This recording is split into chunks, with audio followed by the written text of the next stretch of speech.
Ladies and gents, welcome to another episode of Optimize Your Body Podcast. I've got another awesome guest here today. Goes by the name of Dr. Robert Kiltz. Really excited to have you on today, man.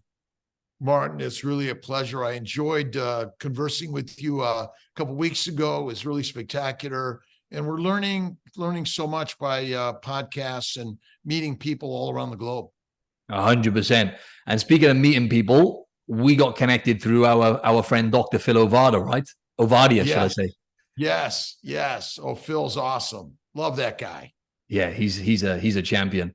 But yeah, I wanted you to kind of introduce yourself, if you're cool today, Rob, to the audience, and just tell us a bit more about who you are and what you do, because there's so much stuff in your bio.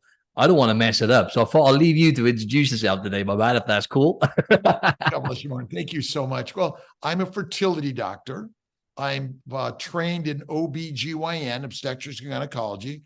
I became a specialist in reproductive medicine and fertility medicine. So I basically make babies. Like Phil Ovadia fixes hearts, Rob Kiltz makes babies. And so we do test tube babies. I'm a surgeon, nutritionist, immunologist, coach and cheerleader. I focus on what you put in the mind and the mouth. And I own and run CNY fertility centers, which is one of the largest IVF centers in America. But we see people from Australia, Europe, Asia, Canada, South and Central America, all over the world.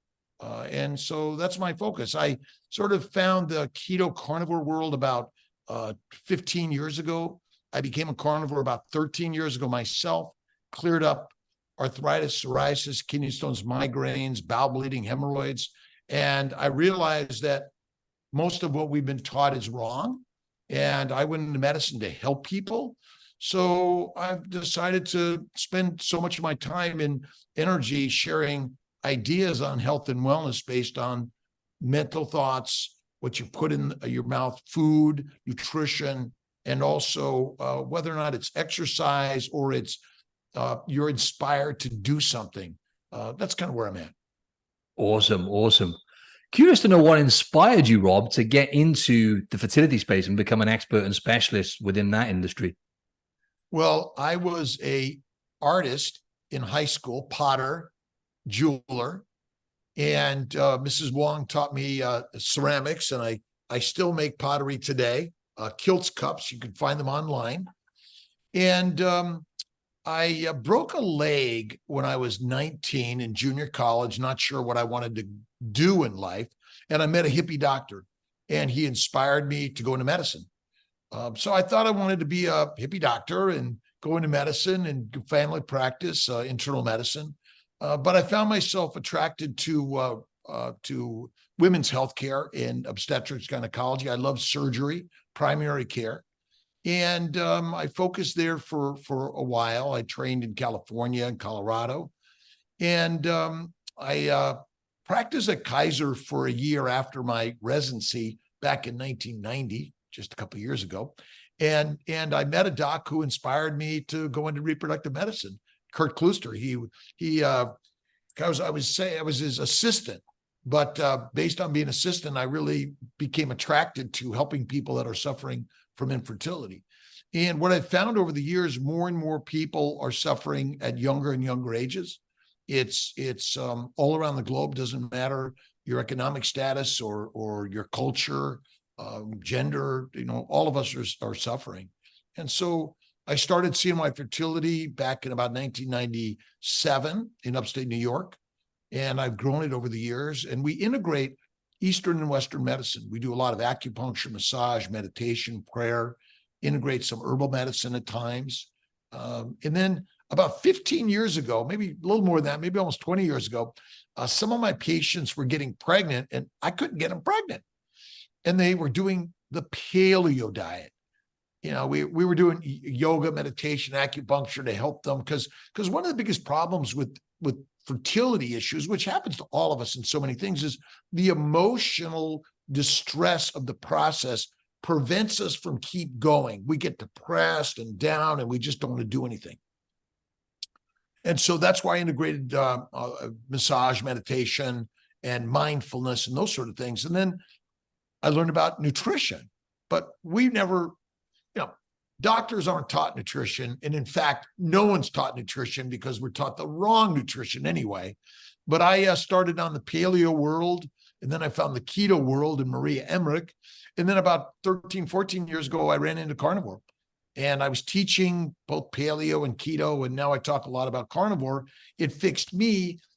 I have so many couples, individuals, men and women, improving their sperm counts, their sexual function, their libido, their intimacy, and their eggs are better. And I'm seeing so many pregnancies spontaneously, even in women in their mid to late 40s getting pregnant on keto and carnivore diets. So, I've learned a lot that I was never taught, because in truth, we're taught the wrong thing anyway. Absolutely. Yeah. Yeah. I hear that so many times. I had Dr. Sean O'Mara, Dr. Sean O'Mara. Yeah. I had him on last week. Yeah. And so many familiar stories when you're in that space as a doctor, but obviously you end up sick yourself and you got the wrong information. Like you say, it's not only is it you don't know, it's like almost in some areas, like the opposite information with nutrition, right? Well, we're taught that Mediterranean or a plant-based diet is the best. And I think that's sort of just what we all grew up with. Italian descent, a lot of Mediterranean food in our culture. It seemed like we were healthy, and they blamed it on genetics or bad luck or diseases.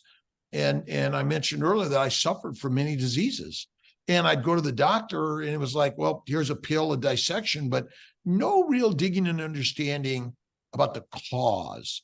And my sister Marianne had diabetes since age 4, and she died at 52 of heart failure. And the diet for a diabetic is primarily a plant-based diet and insulin. And so that's all sugar. And yet plants are never required in the human diet, which is something I never realized. I read a book, The World Turns Upside Down, by Richard David Feynman, about nutrition. And I loved it. A lot of metabolic stuff, a lot of science, but only one sentence says carbohydrates are never required in the human diet. And I was like, well, I was never taught that. And so I thought we needed our plants and our fiber and our fruits and vegetables. And when I learned that, it changed my sort of approach to this. And then a good friend of mine, Dave Kilmer, died of cancer at age 52. And he was like, he was healthy, like you, looked like you, amazing guy, positive, just loving and kind. He gets lymphoma. And that's why I really began to believe that our healthy lifestyle and healthy diet is actually not. Yeah, it makes a lot of sense, man. First of all, sorry to hear your loss, but what you've learned along that journey and the wisdom you've acquired is it's been life-changing for you, right? And I want to touch on that, but I just want to backpedal a little bit, right? Because I think it's really valuable for the audience to really tap into your expertise with the fertility stuff. And I'm just curious to know, Rob, just since 1997, for example, so you did say it's been getting worse. More and more people have been getting infertile and having problems, and it's almost like an epidemic now, kind of. I don't know if you want to use that word, but yeah, that's a good word, epidemic. I mean, it's rampant to every culture. And it's, again, happening at younger and younger ages. Polycystic ovarian syndrome, endometriosis, premenstrual syndrome, and all the metabolic disorders that we're seeing in either infertility, not conceiving, or miscarrying, or even chromosomal genetic abnormalities that are being seen more and more in children. And also, again, on the male side and the female side, we're seeing a decline in sperm counts, in sperm morphology, and sexual function on both sides. And over the last, say, 25 years, Rob, since, say, 1997, 25, 26 years, I know there's lots of different factors here, and it's loads of variables. But what would you say is happening? Why do you think it's plummeting down and people are getting more and more problems? Well, I think it's multifactorial. I'm going to use that word. That's the word I was looking for then. I couldn't think of it, so I use variables. It's multifactorial, but I narrow the factors. So men and women are postponing childbearing until their 30s and 40s. The greatest reproductive potential is in the teens and early 20s for women. Men carried on a little bit longer. So By postponing childbearing longer, we're exposed to the environment that adversely affects our sperm, eggs, embryos, and implantation environment. Now, also, I believe because we've gone mostly to a plant-based diet, lean meat, that's the cause of all disease. And so that's another culprit. And we want things right away. We want our food right away. We want it in a can, a bag, a bottle. We want someone to deliver it to us. And fast food, fast eating is deadly and damaging for our lives, I believe. And so, that's one area. I really look at 5 main things. It's plant sugars, plant antigens, lectins, oxalates, phytates, latex, plant chemicals. Think about plants make estrogens, progesterones, testosterones, but they also create caffeine, teas, coffees, heroin, cocaine, marijuana, which are all toxins that plants create. Now, there's actually a laundry list of many other toxins that plants mostly make.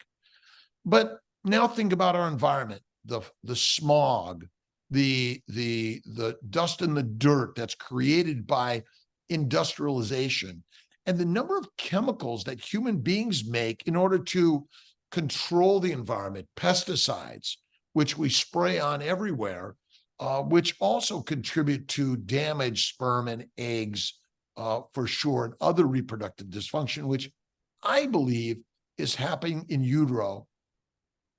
So the fetus is exposed in utero to these toxic chemicals and these natural chemicals that plants mostly make. And then besides the plant sugars, the plant antigens, and the plant chemicals, plants ferment in our gut.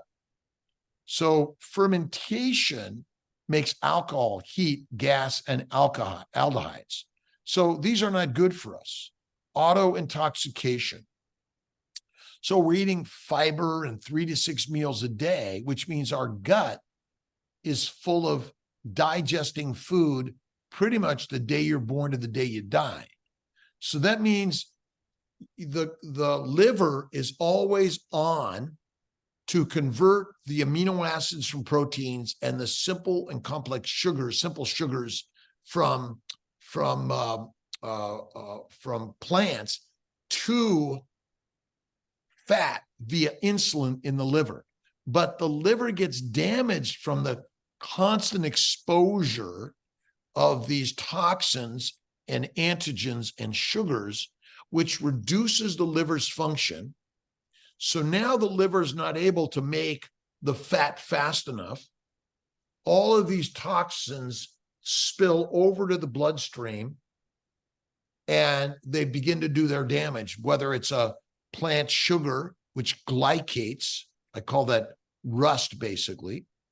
And then the lectins, oxalates, and phytates, and are all the small glycoproteins that the plants make for a function, gets embedded in every cell of our body, which causes acute and chronic inflammation. And then the phytoestrogens, androgens, testosterone suppress our reproductive system, and they take over. It's like a birth control pill or abortion pill. And those are the main factors that I think are declining our reproductive function. Now, why some people get this and other people don't, that's part of the mystery that we don't understand.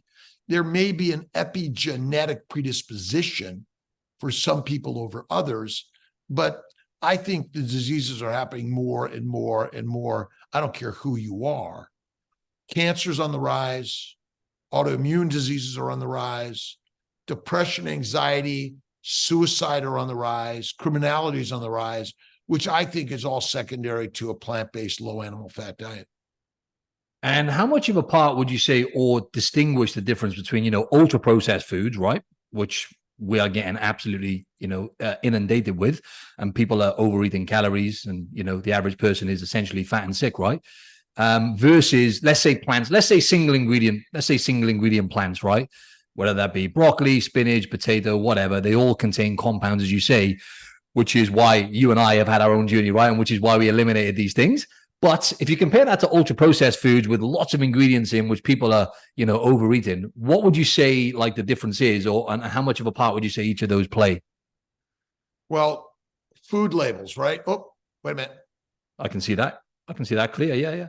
So now this isn't really a food label. What it is, this is California Food Safety Act prohibits the manufacturing, distribution, and sale of food and beverages that contain brominated vegetable oil, potassium bromate, propylparaben, and red dye number 3. Now, these are found in candy, fruit juices, cookies, and more. So as you mentioned, ultra-processed foods. Now, interesting, many countries have already banned this, but we're putting it in place, but it's not going to be actually focused or enforced until 2027.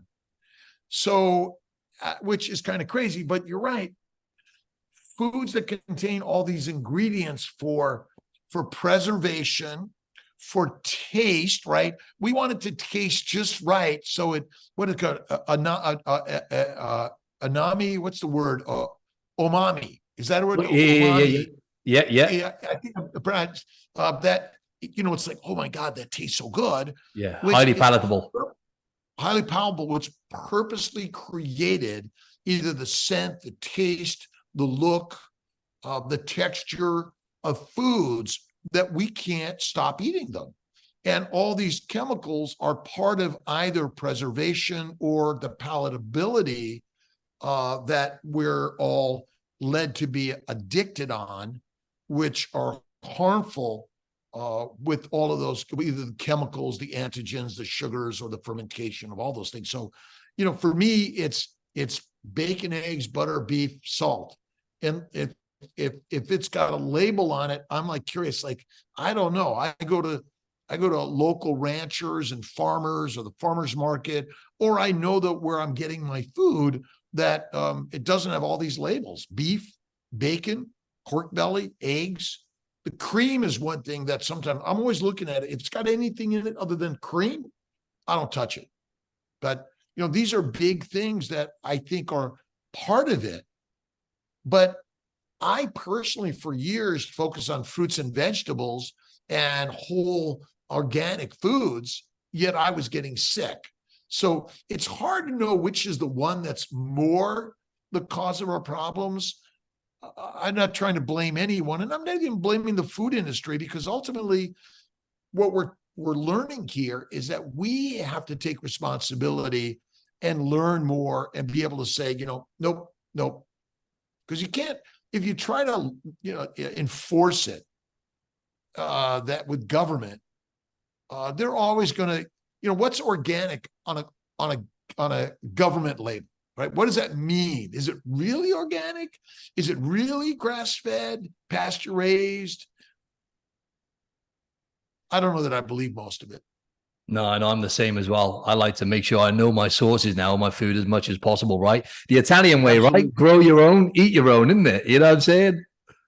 Well, which obviously in an ideal world, we've stopped doing that. I used to do a lot of gardening.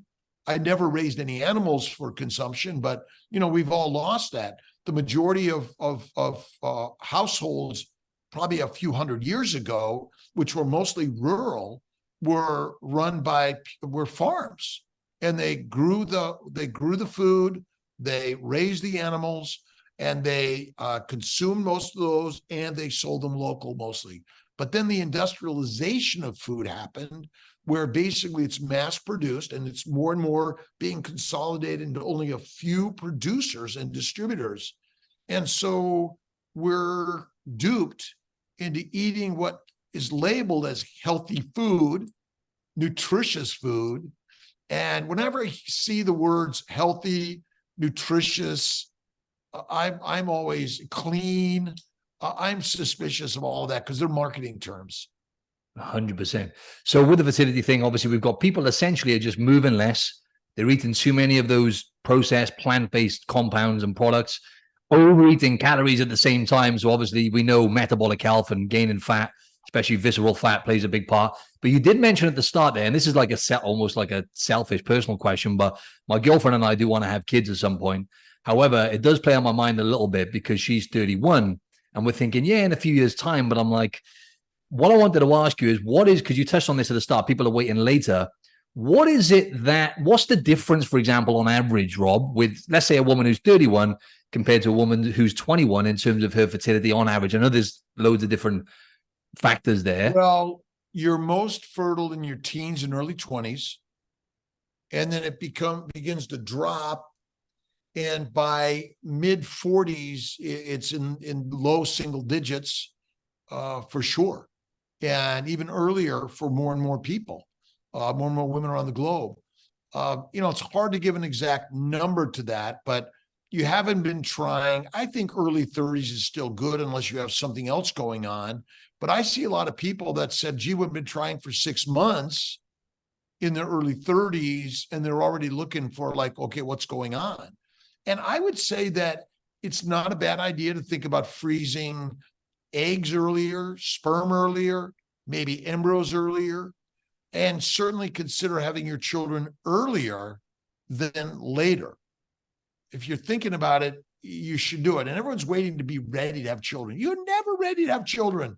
It's going to be a surprise attack when you have them anyway. You're going to be like, what are we thinking?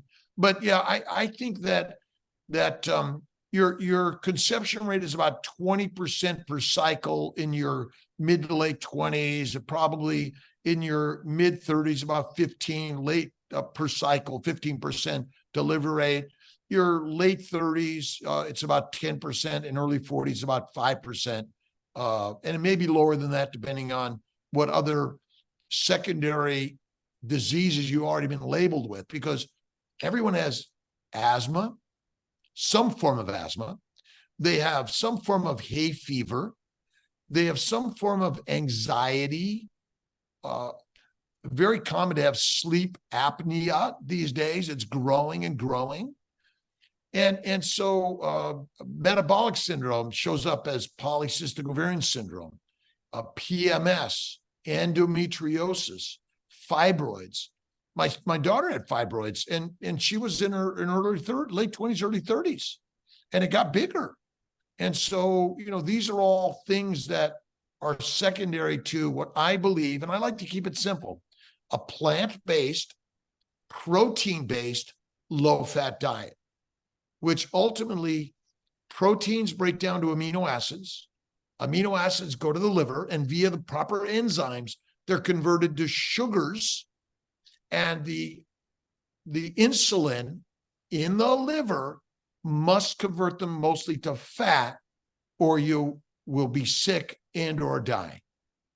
And we know sugars are converted to fat via insulin in the liver. And that's one of the things I think we're mostly wrong about. Insulin's job is not to lower the blood sugar. It's not to put sugar into cells. Insulin's job is to make fat in the liver in order to store fat for the famine, for the disease, for the war, for the pestilence, and for reproduction. It's really as simple as that.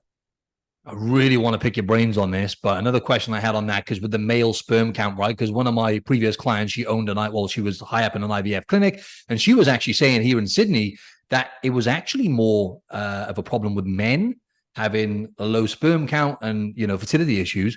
How long has that been going on for? How long have you noticed that trend, Rob? And is it the same kind of factors you would say that coming into it that you just explained in terms of why men are getting that problem? Really good book that I've been listening to, Countdown by Shauna Swan, PhD, and really kind of talks a lot about this.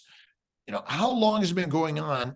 Probably for a century at least, if not longer in some way. Oh, okay. I mean, we've been exposed to pollutants in the Industrial Revolution, right? And depending on your job, whether you're a carpenter, a painter, a welder, a plumber, or you're working in many of these industrial plants making these chemicals, right? It's Dow Chemical, right? Life in Chemicals. It's a long time, but I think we're we're talking about it because we have the ability to share these things on a faster basis anyway. But I think it's always the male and the sperm. It's always the female and the egg. We try to pin it on one person or the other, but you got to have a sperm, you got to have an egg, you got to have an embryo, and you have to have a great place to grow that beautiful embryo to make a beautiful human being.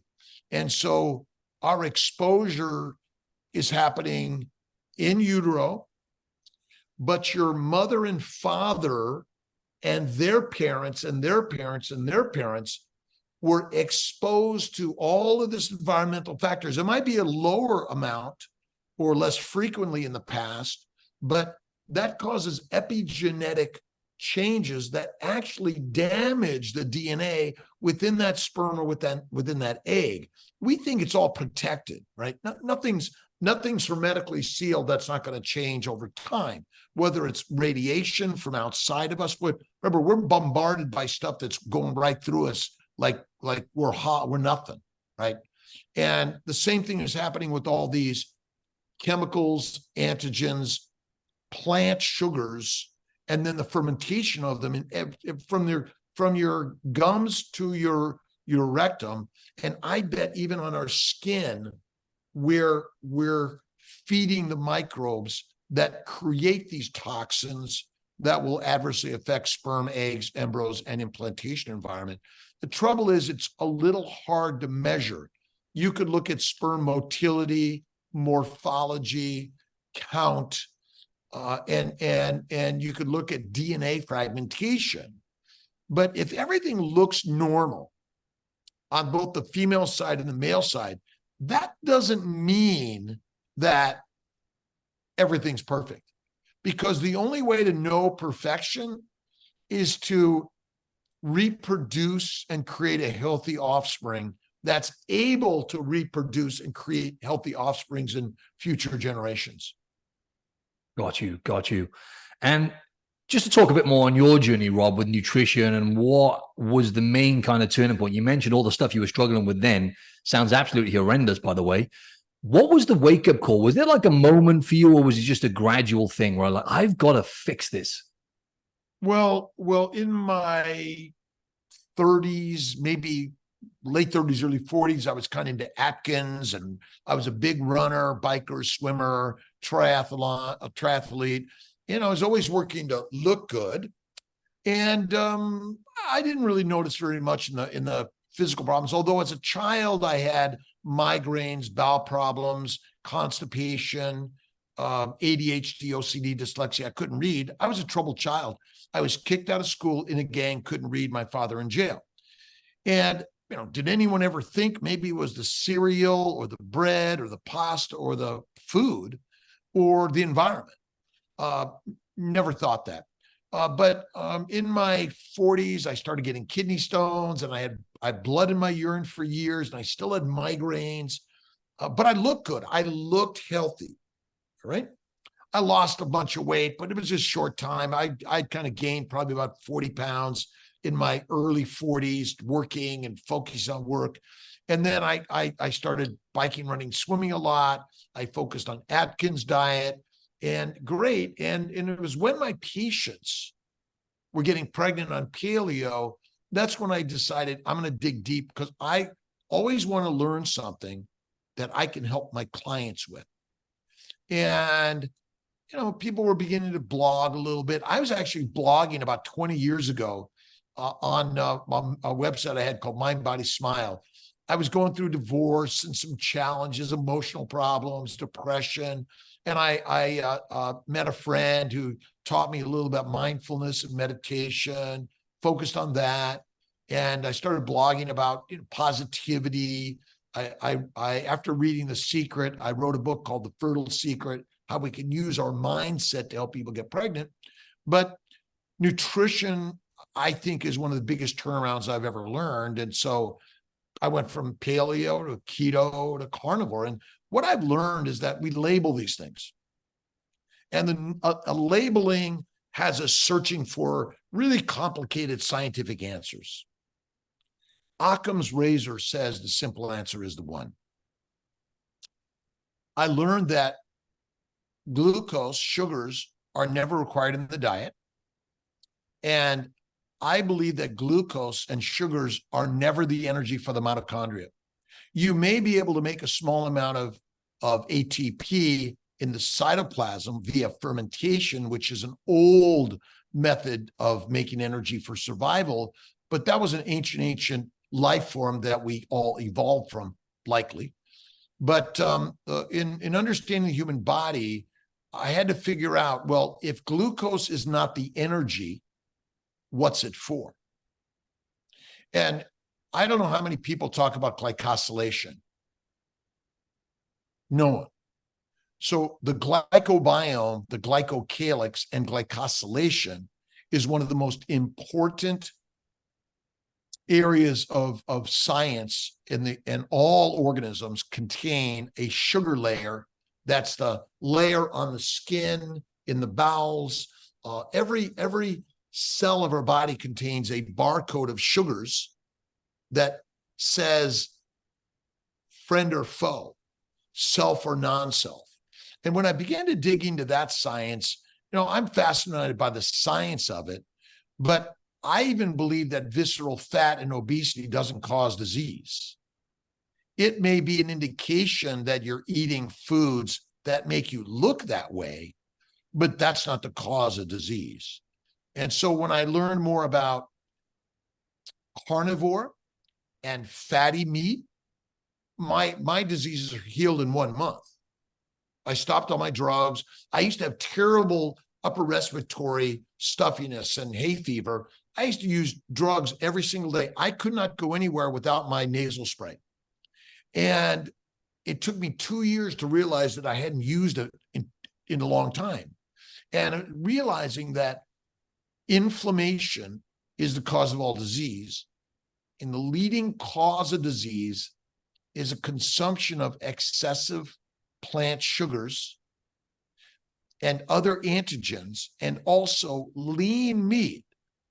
A high protein diet is protein poisoning, rabbit starvation. And most people don't even know about these things. So, I'm throwing some terms at you that might not be so, so readily, oh yeah, because ketosis is metabolic flexibility, shifting from burning sugar to burning fat. I don't believe that's true at all. What do you believe is true? I know you just touched on some of it then. What do you believe is the best way? Fat, yeah, because you mentioned this last time, yeah. Fat is the only fuel for the body. And think of adipose tissue as a storage for amino acids, simple sugars, fatty acids, minerals, and vitamins. Every building block for your body actually is stored in your adipose tissue. I don't care where it is, okay? And so why would your body burn glucose when it's got a shitload of fat everywhere? Makes no sense. Why? It doesn't make any sense. So we're relying on the scientists that sort of figured out these metabolic pathways, but these are two-dimensional pathways that are working in a very complex soup of the human body, or a cell, any cell, right?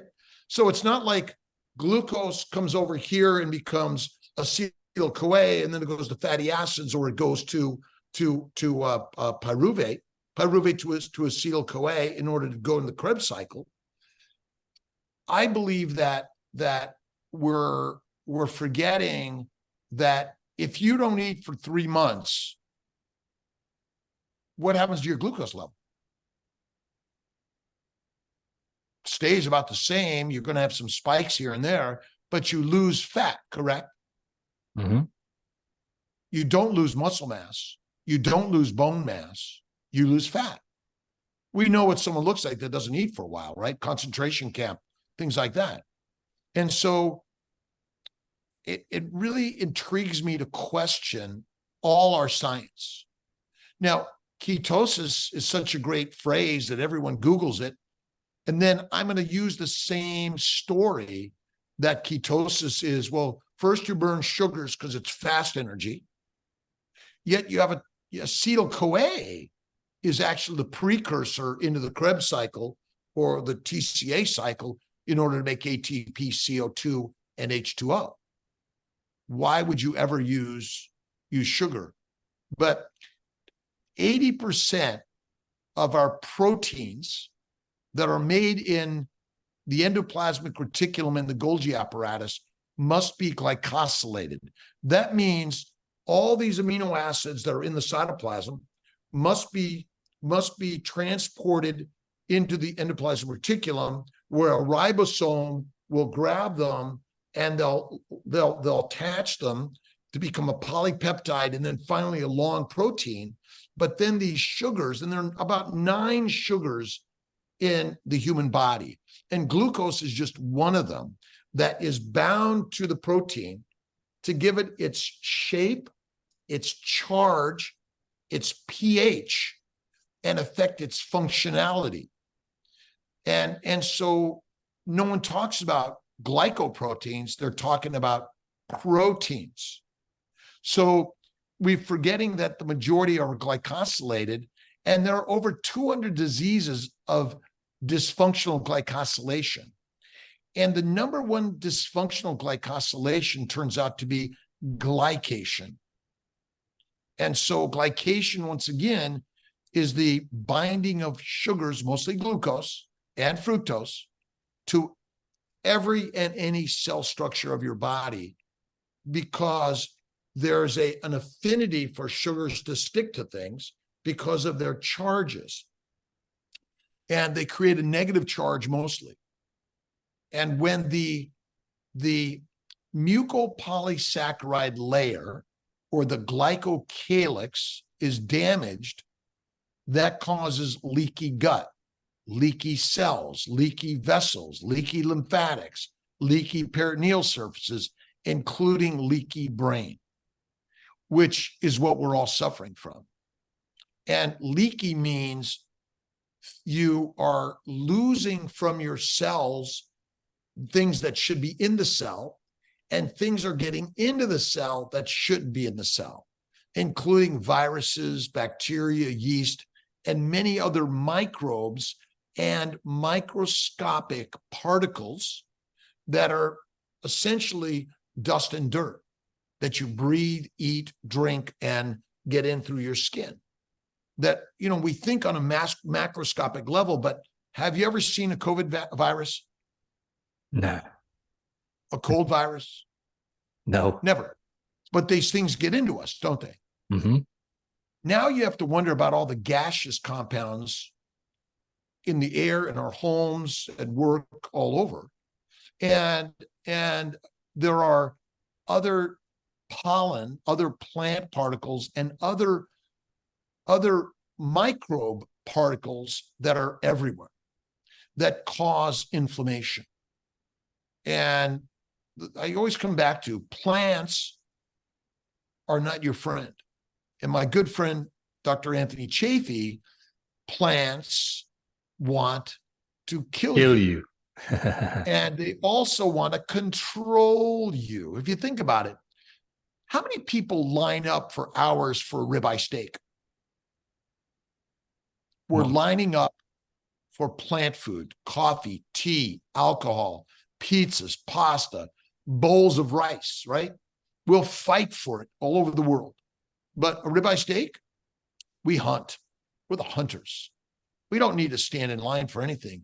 We're discerning about what we put in our minds and our mouths. And fatty meat, bone broth, bone marrow is, to me, like healthy. And I go for the fatty meats, and I also eat liver and bone marrow. And I think organ meats are also, and glandulars are also good for us. Awesome. And for the average person, would you say, let's say they're eating vegetables and they feel fine and they're thriving, right? And they're also eating some meat or whatever else. Then for that small percentage of people, would you say, oh, it's okay, to eat vegetables? Or would you say to them, because our journey, right, Rob, for me, I used to eat loads of plants. 2-3 years ago, I cut out vegetables basically, and I never felt better. Then I started eating more of the stuff you were talking about, bone broth, organ meat, and literally thriving. Never felt better. One of the best life-changing things I've done. but everyone is different, as we said last time, right? But what would you say to the, because fiber as well, right, Rob? Don't we just need fiber? I call that steel wool. Would you put steel wool in your gut? It scrapes your very delicate epithelium, a mucosal layer. Plus, if I put a bushel of fiber in my gut, do you see the fiber in the toilet? You don't. But you can see plant material in your toilet. You never see meat. But remember, the microbes love you because they love cellulose and starch. They eat it. Now everyone says, well, you're making butyric acid and you're making other vitamins, vitamin K. Well, okay, maybe, but you're also making alcohol, methane gas, which methylation can damage your DNA and your proteins that are responsible for your nuclear membranes and many other functions regarding reproduction. And so the idea that we need fruits and vegetables and fiber is a marketing ploy to sell us an idea that keeps us weak and meek. If you think about it, the masters eat the meat, the slaves, soldiers, peasants, and prisoners are fed mush. It's all plant-based. We'll throw you a little bit of mutton, maybe, right? The cheap meat. But ultimately, I think beef is the very best. I do beef and pork and lamb. Those to me are the very best. And we're marketing. We're marketing, by the way. We're doing the same thing. And I would say that even if you feel great now, that's why I always talk about some of my good friends at a later age in their 50s and 60s suddenly get cancer and drop dead.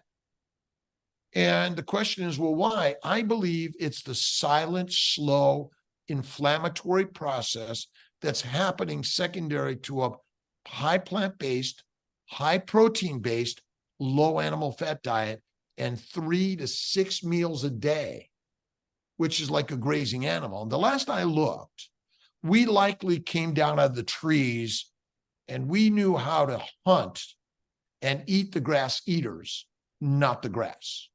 So we knew how to hunt in a pack. We knew how to make the weapons. And we knew how to keep on the hunt over days and likely weeks. We can walk down anything. Did we run? Well, we maybe sprinted, but we're walkers. And I think that's the survival of humanity. We figured out a hunt, and then we figured out how to herd the animals. And then the animals actually started herding us. And then we figured, well, that's hard work. Let's settle down and start a farm, and let's, grow the fruits and vegetables that we were likely eating small amounts in the wild. We got lazy. Plus, fruits and vegetables like heroin, cocaine, marijuana, nicotine, caffeine, and alcohol make us feel good. We like to feel good. Hard work and pain and struggle and stress. Oh, I don't ever suffer. Oh, you're suffering. Too bad. Forget it. Suffering is strengthening. And that's what we need to be doing more of, is taking our fear like David Goggins is jump into it, move into it. And that's why I think the podcasting and coaches like yourself are really important, because we need mentors for younger and younger and younger and older and older and older. I mean, we're talking about young infertility, but what about those that are suffering? They're getting Alzheimer's, dementia, Parkinson's, all the diseases, which are all secondary to plant-based, protein-based, low-fat, 3 to 6 meals a day, because we've demonized fat. You realize that? We've demonized fat, even though being fat and excess visceral fat is not the cause of disease. It's the indication that you're likely a plant-based eater and you're going to get disease from that. Yeah, we've demonized fat and cholesterol, right? Which cholesterol is an essential nutrient, by the way. We had this conversation with Chafee when I had him on. And that's another thing people are scared about. I can't tell you how many times, Rob, where I've had clients having the best results they've ever had. They transform their body, they're leveling up, and then they go to the doctors, and then their LDL is a little bit high. And then the doctor says to them, okay, you need some statins all of a sudden. And then they're coming back sometimes and questioning me then, I may need to eat more plant-based. The doctor has said, by the way, that I should cut meat and eggs out. And I'm like, it's a challenge. Well, David Diamond is good at this. And Gary Taubes and Nina Teicholz wrote in their books a lot about basically fat was demonized. It was labeled as the cause of disease. Ansel Keys was the big guy in this one. And John Yudkin got pushed out. He said it's sugar. Keys says it's fat. And so there's this fight, but Ansel Keys wins. And basically it's marketing. It's all where the money's coming from. Remember, who's going to support like eating lard? I mean, how can you manufacture cheap lard, which was cheap, and sell it around the world and label it? And, you couldn't do that. But sugar, oh my God, what a world we're in. And if you think about the history and evolution of humanity around the globe, it's all related to sugar, coffee, tobacco, cotton. You might throw in hemp and a few other things, but from slavery to obesity. I think it's James Walvin wrote the book. Really great book. I highly recommend it. And there's so many good books on this. Our colonialization around the world, where we've decimated the indigenous people, is all secondary to our lust for a plant product. And so make a note of that book now. You said slavery to obesity, yeah? Yeah, James Walvin. Really great book. Yeah, okay. Yeah. But my parents had high cholesterol. I have high cholesterol. We worried about it because we was thought high cholesterol. But, as I dug deep into it, people with higher cholesterol live longer. They feel better, less anxiety, depression. Your hormones are made of cholesterol. Gee, I wonder if the fact that I'm eating a low fat diet, that I'm not providing the proper nutrients for my hormones. Now, I believe the real trouble is we're consuming the plant toxins, chemicals, antigens, and plant sugars. Remember, glucose is not the only plant sugar that damage our body and cause the toxicity that causes us to be infertile, miscarriages, depressed, suicidal, criminality, and every disease that's in the 5-inch thick book of the codes that we're taught to label you with the disease. So then I could look it up and I can find, well, here's the diagnosis, here's the drug, the dissection, and your prognosis. It's lifelong, by the way. So this is a lifelong disease, and I'm sorry, it's just genetically predisposed. And we're gonna make a special group for you, and you're gonna raise the flag of whatever disease you have and raise money to pay for research to find the drug to fix you.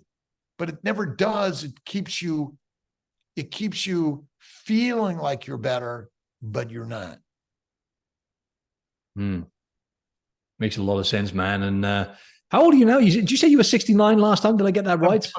I'm 26. 26. Yeah. I thought 23, but yeah, I'll let you have that. Yeah. I'm 67, March 12th. 67, my bad. Sorry, I thought you said you were almost 70. Birthday.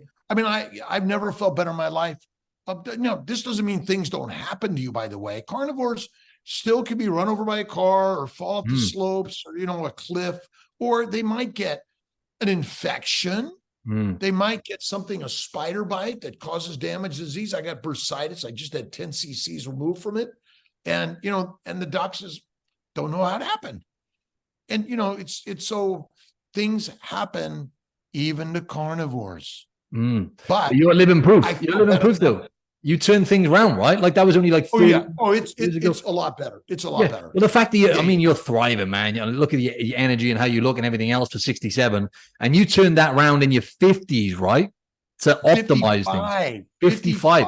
Just for the audience, this should be really inspiring for people. You're a huge inspiration, man. I still do. I can do 10 pull-ups. I still do, 30 push-ups in a quickie, and I still love to move. I still snowboard in Vail. Maybe I'll go to Europe this year. I heard the flights are cheaper and it's a better food. But nice. I still engage in life. I don't quite ride my bike on the same road anymore because it's a little rougher. Every time a truck goes by and my bike goes like this, I'm like, nah. I'd rather fly my airplanes. Love it, love it. One quick thing my audience asked me to ask you, I can't forget this, is the fasting. Right now, for me, I eat like 1 meal a day, 2 meals a day. It's worked for me. I feel great normally in a fasted state, and we could talk about the physiological benefits. But why do you think fasting is a beneficial tool for a lot of people to use, and how do you implement it? Well, fasting is food freedom.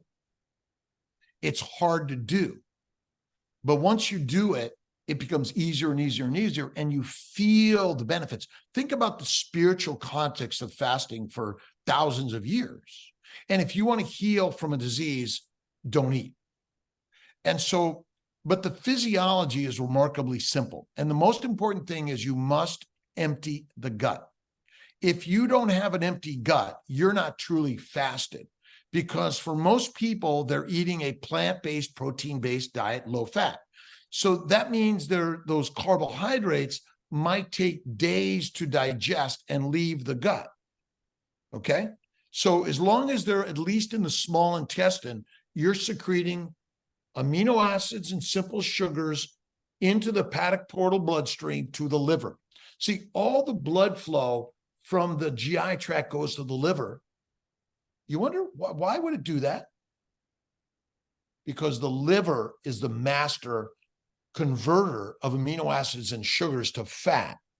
Remember, the liver's function is to make fat via amino acids and sugars utilizing insulin. The fat goes to the lymphatics and circulated everywhere. So when I typically do a 3-day fast once a month and a 5-day fast twice a year. I'm going to push it to 7. So by fasting now, and my gut, an empty gut brings a full life. Your empty gut, now you've lowered your plant and protein toxins. So what's always circulating in your bloodstream? Triglycerides, short chain, medium chain, and long chain fatty acids. Amino acids and simple sugars are also always flowing in your bloodstream, correct? Mm-hmm. But now you're not pouring all of these sugars and amino acids into your bloodstream from the GI tract. So fasting allows now for the real healing autophagy to take place. Now, remember, you're always healing cells. You're always taking away the dead and damaged cells or repairing the organelles within the cell, always happening. You may feel it more or think it's happening more because, imagine I'm trying to put out a fire with a fire hose, which is fueled with gasoline, right? Mm-hmm. So that's what's happening to us. We're fueling the body with all these sugars, plant sugars and amino acids, what are constantly require the liver to convert to fat, but it can't do it fast enough. So the sugar and amino acid levels rise. Well, the glucose levels of the insulin levels rise also. And so as the liver function drops, these things rise, which cause more damage. So by getting at least a 3-day fast, you'll begin to really lower that. Now, I do a lot of 24-day. I do a 23-1. I typically don't eat until nighttime. Oh, man, 1 meal at night. Oh, man, 1 meal a day at night, right? That's kind of the way I like to do it. But I practice usually a 3-day fast once a month, the first Monday, Tuesday, Wednesday of the month. Some days I'll do a 2-day fast once a week, just to kind of play the game. Is fasting required? It is not required. If you simply ate more fat, again, adipose tissue, we should call it adipose tissue, and muscle. Now, what is muscle made of? Muscle is made of a few different things, really. Right. It's made of amino acids, simple sugars, and mostly fat, right? Mm-hmm. But somehow we think muscle means it's all protein, right? Mm-hmm. Right? Yep. Now, there may be more amino acids. Remember, you cannot absorb proteins. You absorb amino acids. And there are about 21 amino acids. 13 of them turn into sugars, glucose. 5 of them turn into ketone precursors. 2 of them go to either both, and there are 9 that are essential. Essential means you must eat these amino acids, proteins that convert to amino acids, because your body can't make them. Now, protein poisoning or protein deficit is not very common in America or most of the world. It's just not common. And so this idea that, fasting is harmful for us, I think it's healing for us. And I think women at any stage of their cycle, fasting is powerful. And especially when you're pregnant in the first trimester, many women have a lot of nausea and vomiting, which I think it's the body saying, don't put that in this body, because what you're eating is toxic for this embryo and this fetus. And again, gestational diabetes, it's on the rise. And the American College of OBGYN supports pregnant and lactating women eating mostly a Mediterranean or plant-based diet, lean meat, no red meat, and a glass of wine is okay. Would you want your mom to be drinking alcohol Hell no. you're in utero?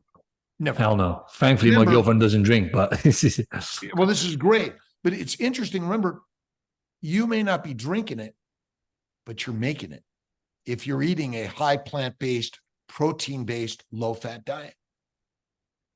And there was an article that I found recently, I don't remember the author, where they fed cows 30% of their calories out of coconut oil, fat. The animals died. Why did they die? Because the fat killed the microbes in the rumen.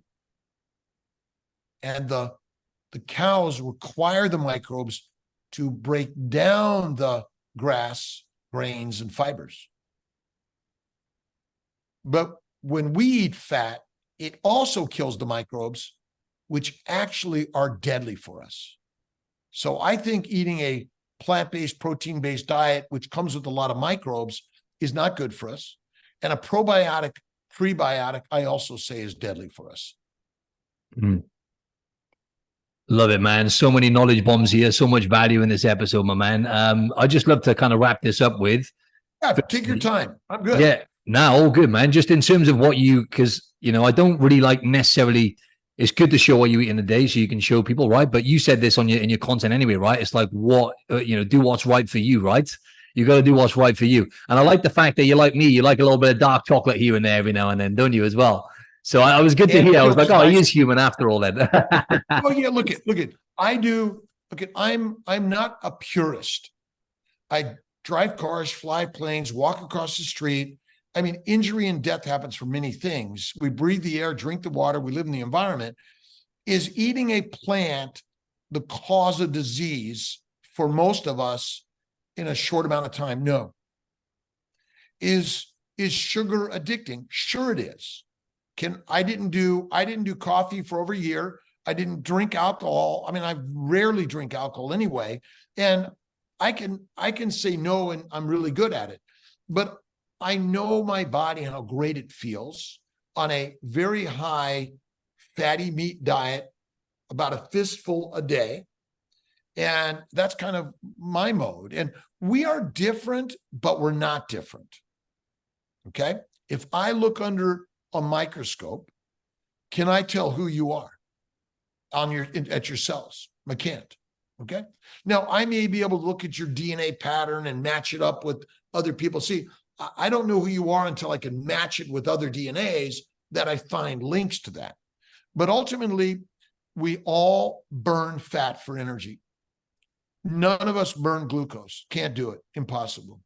The brain uses glucose for glycosylation, and glycosylation is happening so fast, you can't even fathom what that means, right? Here we are, we're communicating halfway around the world. You're in Australia, I'm in upstate New York, and how quick we're able to move our hands, read things, and do things, that requires glycosylation of a protein. And the neurotransmitters, the electromolecular energy is happening, but we try to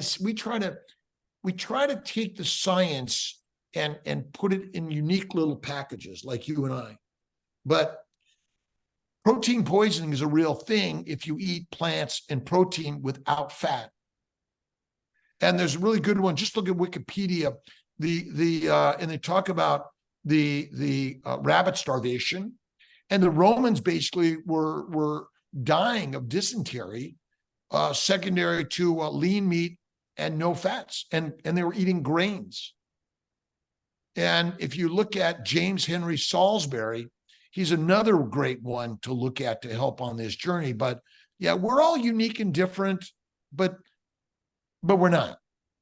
We're all uniquely beautiful, and we're all the same. We're all the gods. I say God is within all of us. And I think spirituality and faith is like one of the most important things that we need to lead our lives with.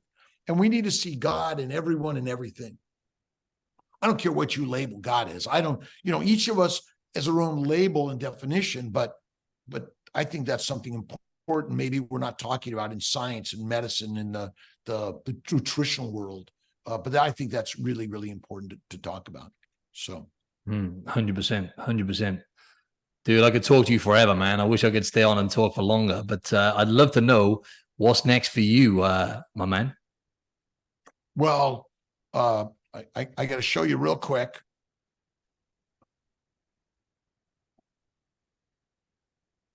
Okay. You got your own man tonight. Yeah. Okay.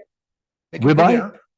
Ribeye. It's Snake River Farms, dry aged, and I often will just slice that up. So how many ounces is that? Just for people listening back, roughly. We do grams here, but what's that? That's got to be like about 400 grams. Well, this is 32 ounce. This is my 32 ounce steak.